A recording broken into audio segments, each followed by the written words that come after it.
Welcome everyone to a short tutorial on how to use Lucid Chart. Let's go ahead and get started. So the first thing we're going to want to do is go to the Lucid Chart website. You can go ahead and use Google to find that site.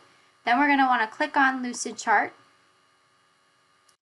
Here it's an important thing to note that you can sign up for free. If you scroll down here, there is a sign up for free button that you can utilize if you don't already have an account.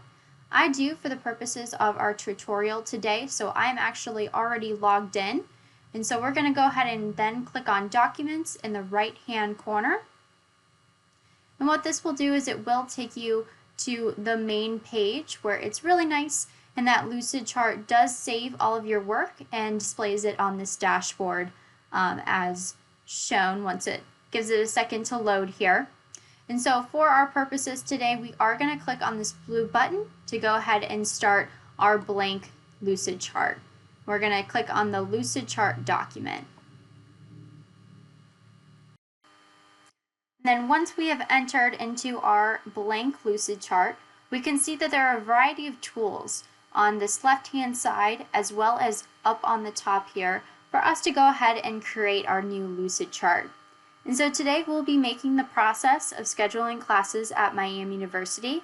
And what's really nice about Lucid Chart, especially for new users, is that on this left-hand side, if we are making a flow chart, we can put our cursor over each of the shapes and it will tell us what each shape represents, which is really nice. And then additionally, we would use this tool a lot in ISA classes to go over the process of how computers communicate as well as work with each other.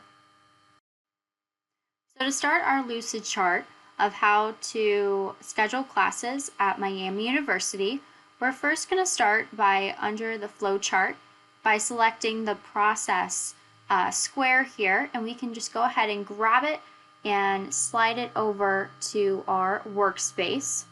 And then once that is in our Lucid Chart workspace, we can go ahead and double click on this process and go ahead and delete that so that we can type in a little description of what process we are trying to describe.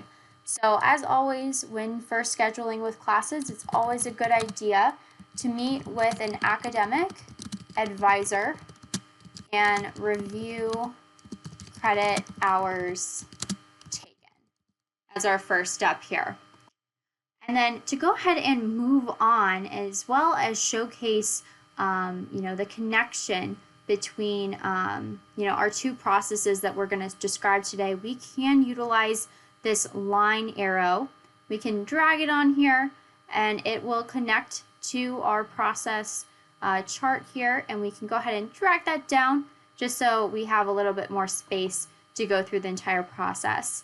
And so we are going to go ahead and use a connector, drag that in and connect it to our arrow.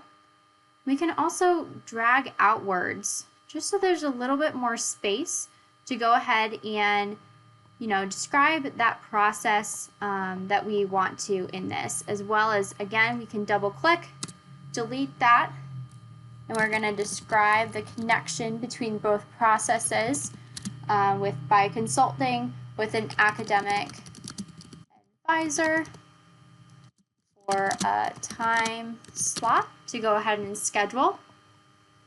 Then we will do one more together here where we'll move this arrow as well as use the next process, which our next step will be to go ahead and log into BannerWeb as the student here.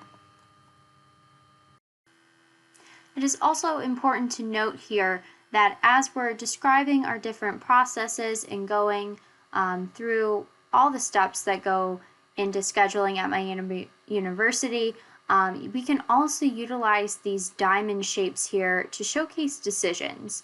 So, in BannerWeb, it notifies you if you have any restrictions on your account. If you do, describe the next process, talk to the advisor and get the restrictions removed. Or if the student doesn't have any restrictions, we can go ahead and continue within that process. And that's a great way here on Lucid Chart that we can describe that to our viewers.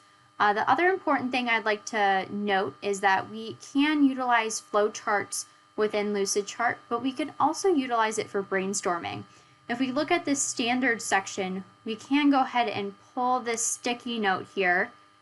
And again, it'll prompt us with this text box where we can write different ideas that we might have, which is really great in terms of utilizing this software in group projects. It does have the ability to have multiple users on at one time, which does give the ability to do brainstorming activities, different group projects, that sort of thing within Teams, and it's a really great tool.